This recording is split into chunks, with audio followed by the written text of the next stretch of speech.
What is reality? The dominant view today is that reality is materialistic. This has been the predominant view in Western culture for the last over 100 years, probably 200 years, and sort of creeping up from about 200 to 300 years ago.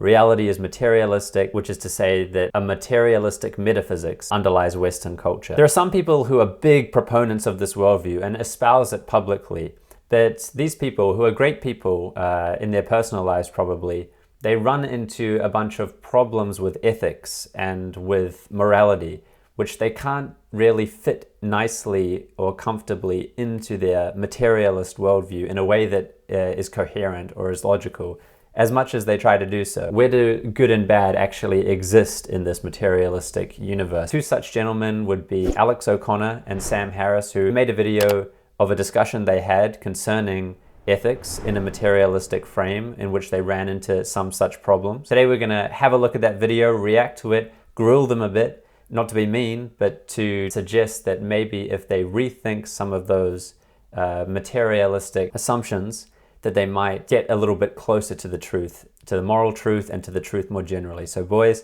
take it away. Maybe you can tell me what I'm missing from my picture then, because Okay. like I say, I'm broadly speaking an ethical emotivist. But Say more about the consequences of that.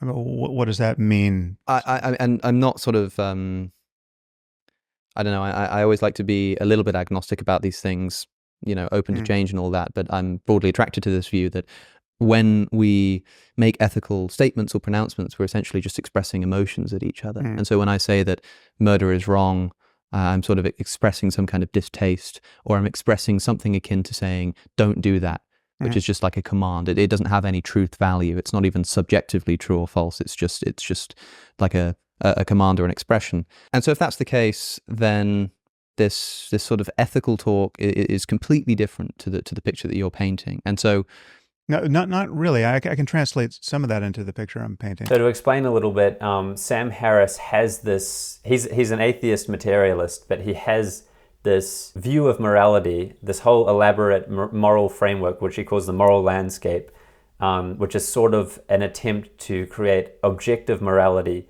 from a materialist perspective. Because again, it sounds like to say that it's just a statement about the way we feel or might feel. Well, it's not. To be clear, it's not a statement about how we feel. It is the expression of the feeling. So the mistake that's often made with Emotivism is when I say murder is wrong, I'm not saying something like I don't like murder or I feel bad towards murder, because that can be true and false. As we were discussing earlier, it can be true that I don't like murder. It's the expression of the dislike to the murder. So A.F. famously has it as just going, boo murder. You know, that's not something that has any kind of truth value.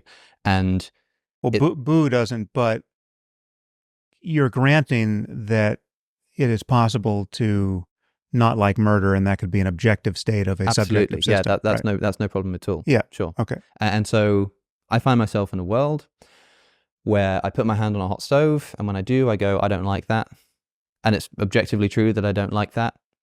Cool. And so I look around the world, and there are certain experiences that are going to make me suffer, and some that are not. And so I pick the ones that don't make me suffer because I prefer them.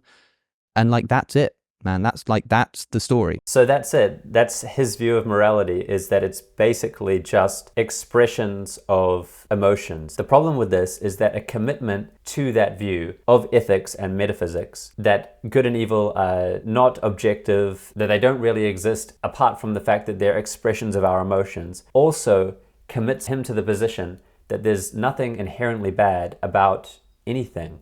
For example, killing babies or murder generally, sex crimes, robbing a sweet old grandma, armed robbery of a sweet old grandma. There's nothing inherently wrong about that. If the only ontology of those moral statements is that they're expressions of emotion. I feel bad about this murder. It makes me feel bad that someone got murdered or that grandma got robbed.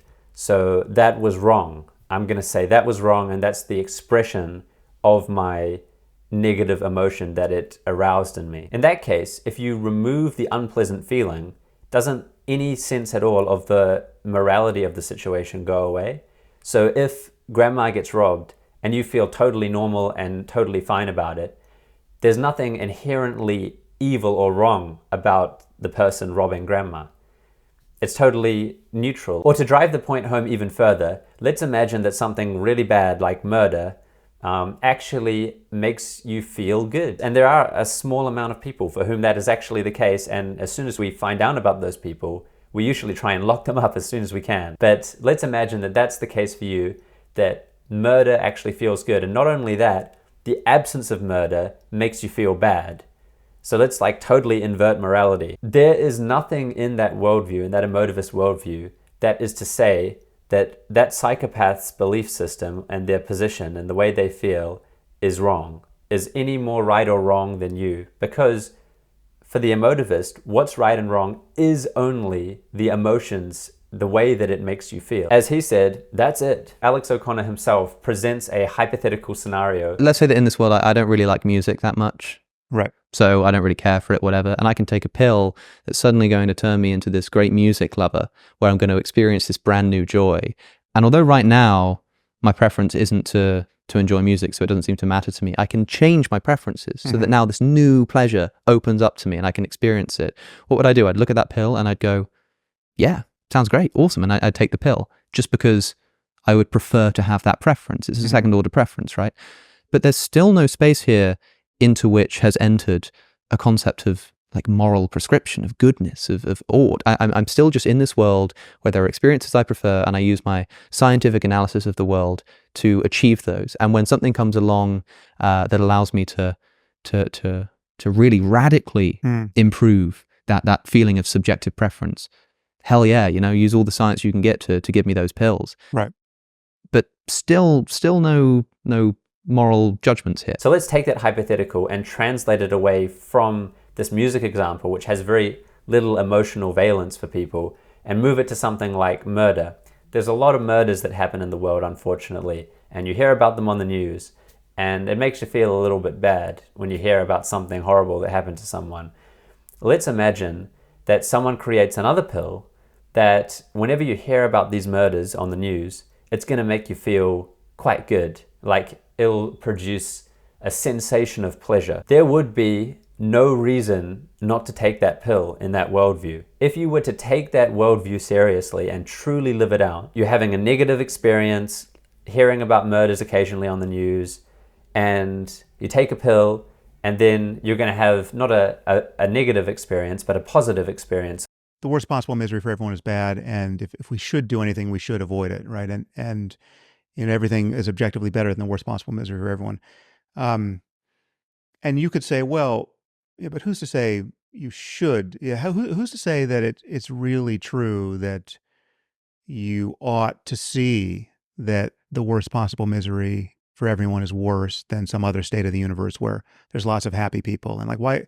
Like, how is that? How does should and ought apply there? So I mean, you could do the same thing in logical or mathematical space. You could say that 2 + 2 = 4.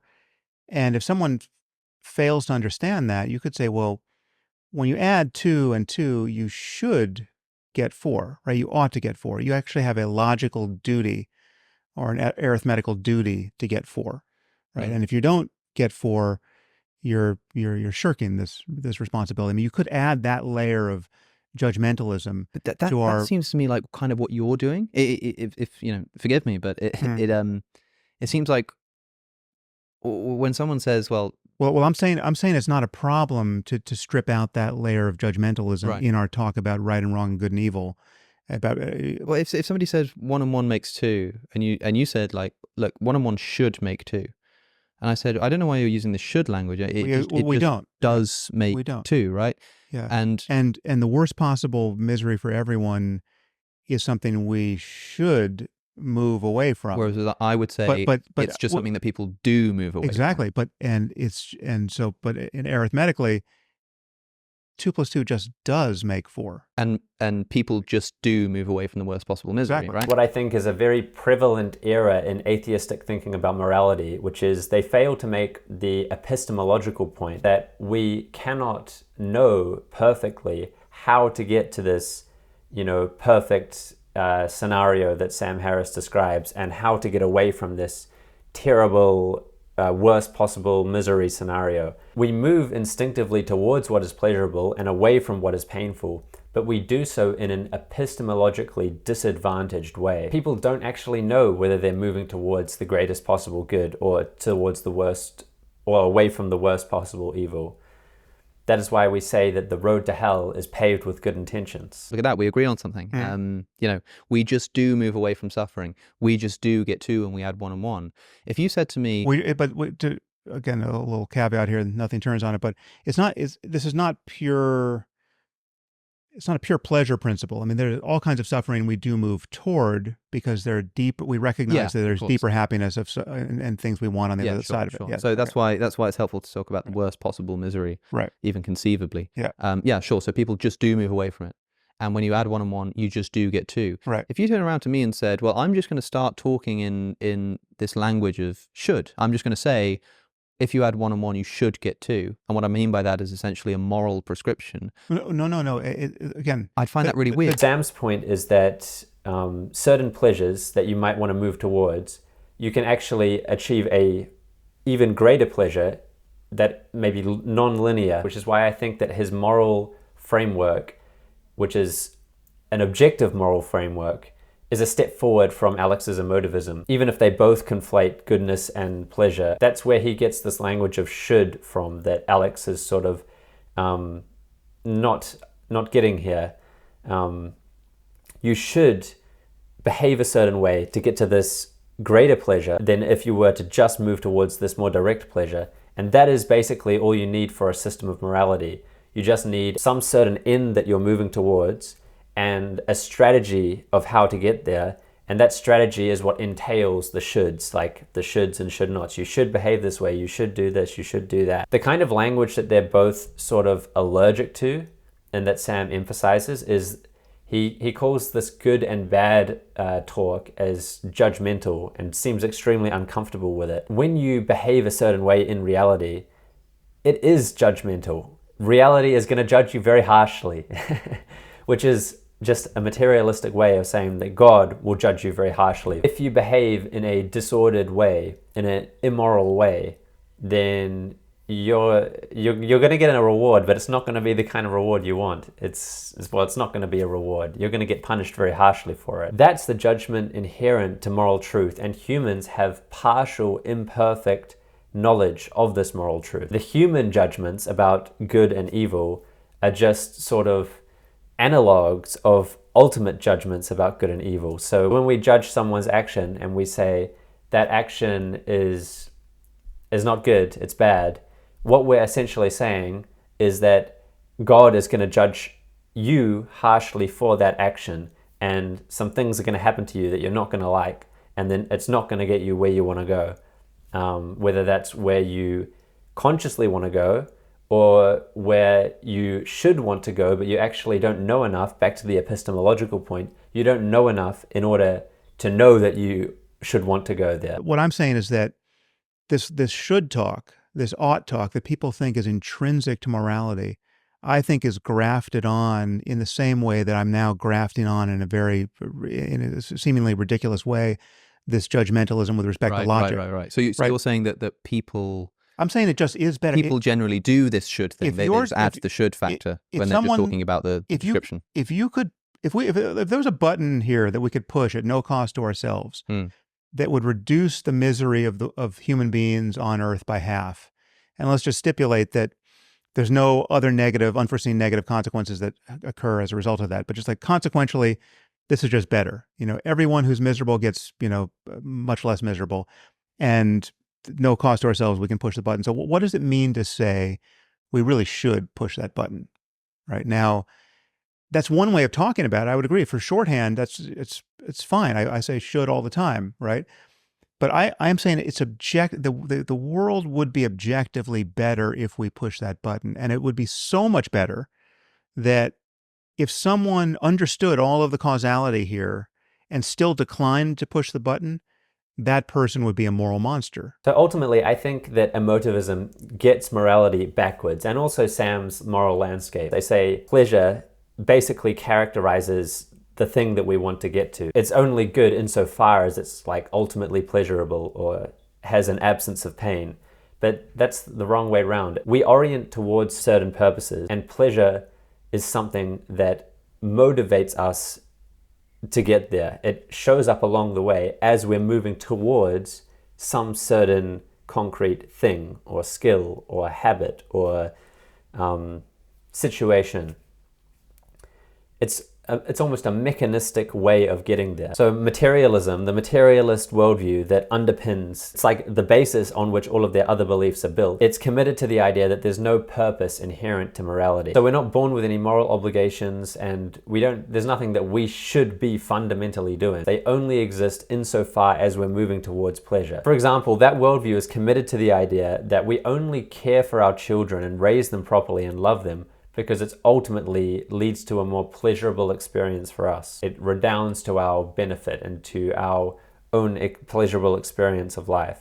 But no, we care for our children because it's our duty to care for our children, because we're born into a larger system where higher purposes exist, into a hierarchy of goods, that our goods, what's good for us, exists within. And what's good for us is to fulfill our place in that reality and to move towards those goods, and pleasure is something that we're going to encounter along the way as we do that. That's what I think is missing from our view of morality. I think that we really need to take a few steps backwards into metaphysics and try and challenge some of our materialist understandings of the nature of ultimate reality. Once we untie those strings a little bit and untie those knots, things will start to make a little bit more sense. And I think that I really like Alex O'Connor's attitude towards this stuff. I think that he has a very epistemologically humble attitude. That's the attitude I also try and seek to have. And that's what has gotten me to the point where I'm at now. And I think that it's a more logical and coherent position than the emotivist view. Things might actually make more sense and be more logical and get you closer to the truth if you challenge some of those materialist preconceptions. So if you've made it to this point in the video, I'd like to thank you and offer you the chance to click the subscribe button, which will certainly bring you great pleasure, just like the button that they were talking about in this video. And if you do that, ultimate pleasure is guaranteed. So go ahead and click that button, and then we'll go on this very pleasurable journey together towards what's ultimately good. And I'll see you there.